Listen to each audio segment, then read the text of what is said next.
안녕! 난 덕tum의 호스트 유진이야. 안녕!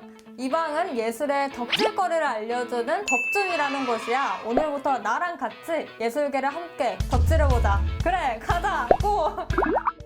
너 영화 미나리 봤니? 먹는 미나리 말고 영화 미나리. 미나리는 영화 기생충에 이어서 이번에 골든글로브 외국어 영화상을 받았잖아.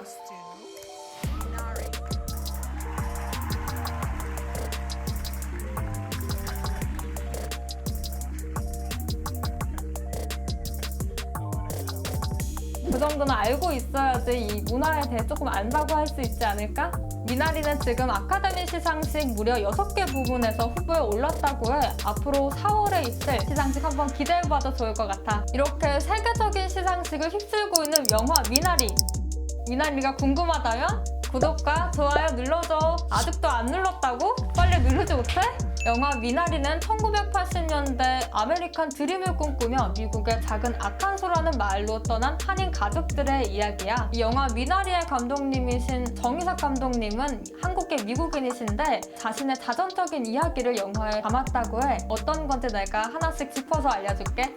첫 번째, 정이삭 감독님은 실제로 어릴 때 미국 아칸소라는 지역에서 자랐다고 해. 그리고 두 번째, 실제로 정이삭 감독님의 이 형제들을 돌보기 위해 한국에서 미국으로 할머니가 직접 오셨다고 해. 마지막 세 번째, 할머니가 미국에 찾아왔을 때 미나리 씨앗을 직접 가져왔다고 해. 이 세 가지가 모두 영화 속에 담겨 있으니까 아직 영화 못 본 친구들은 이 세 가지 잘 기억하면서 보면 좋을 것 같아. 이 미나리가 왜 이렇게 한국에서 주목을 받게 됐을까? 골든글로브에서 외국어 영화상을 받았기 때문에 한국에서도 지금 핫하게 주목을 받고 있어. 여기서 잠깐, 지금 골든글로브 모르는 사람 있을 것 같은데 골든글로브 아니고 글로브야. 골든글로브는 영화 시상식이고 골든글러브는 월드컵에서 최고의 골키퍼 역할을 한 축구 선수한테 주는 상이라고 해. 헷갈리지 말고 골든글로브야.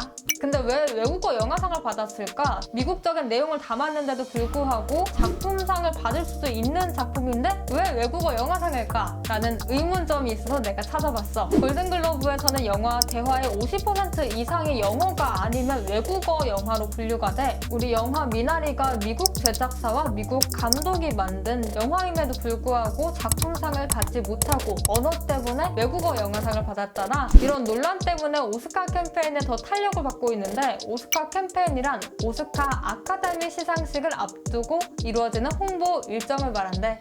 덕tum인데 여기서 끝나면 되겠어? 내가 더 많은 걸 알려줄게. 나는 이 영화 미나리의 제이콥을 보면서 타국에서도 열심히 자신의 꿈을 이루기 위해 노력하시는 예술가 한 분이 떠올랐어. 제이콥은 빅 가든을 원했잖아. 이분은 좋은 작품을 원하셨대. 그분이 누구냐고? 바로 이분은 한국 미술품의 최고가 132억 원의 주인공 김환기 작가. 나랑 같이 알아보자. 김환기 작가는 현재 자신의 작품에 항상 만족을 못하시고 일본, 한국, 파리, 뉴욕 이 다양한 도시들을 돌아다니면서 작품 활동을 했다고 해. 미나리에 나오는 제이콥 가족처럼 타지 생활이 많이 쉽지는 않았다고 하더라고. 김환기 작가님과 관련된 서적에서 이런 말들을 많이 볼 수 있는데 내가 한번 읽어볼게. 1963년 김환기는 조그만한 집을 장만하기 위해 부산 피난 시절부터 스케치 작품을 전시해야 하는 현실이 부끄럽고 자존심이 상했다. 수화는 생각한 바 있어 또다시 뉴욕으로 갈 것을 결심했다. 그래서 그에게는 돈이 필요했다. 자기 그림 전부를 처분해 비용을 마련하고자 했다.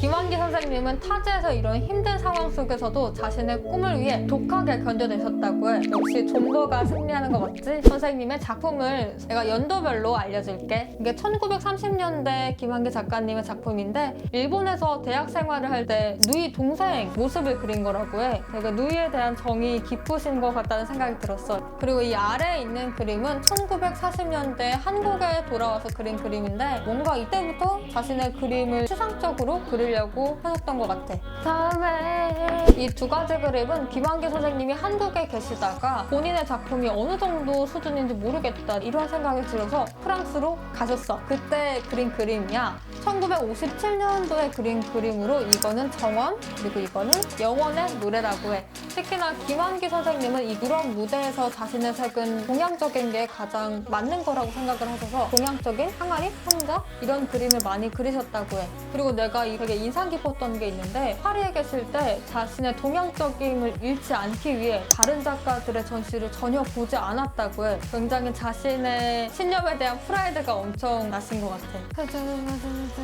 이 그림들은 선생님이 뉴욕에 가셨을 때 그린 그림이야. 선생님들의 구도 중 알려진 게 십자구도, 사방구도 이런 게 있는데 이 작품들은 대표적으로 사방구도를 볼 수 있는 작품들이야. 앞에서는 사방구도 그림을 내가 보여줬는데 뉴욕에서 또 다양한 다른 구도를 보여줬다고 해. 이거는 문자 추상이고 이렇게 막 되게 알 수 없는 문자들이 있지. 그리고 이거는 십자구도, 그리고 이건 전면 점화라고 해. 이게 우주라는 작품인데 아까 말한 132억 원의 주인공이야.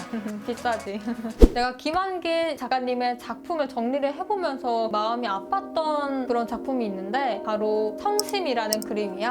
이 그림은 김환기 작가가 파리에 체류해 있을 때 어머님의 부고 소식을 들었고 그때 너무 마음이 아파가지고 자신의 마음을 그린 것 같아. 파리에서 완성한 성심을 시작으로 하트 모양을 이용한 작품이 많이 나왔는데 하트가 해체되기도 하고 이렇게 합쳐지기도 하면서 미적 결정체가 되어 보인다는 해석들이 나오고 있어.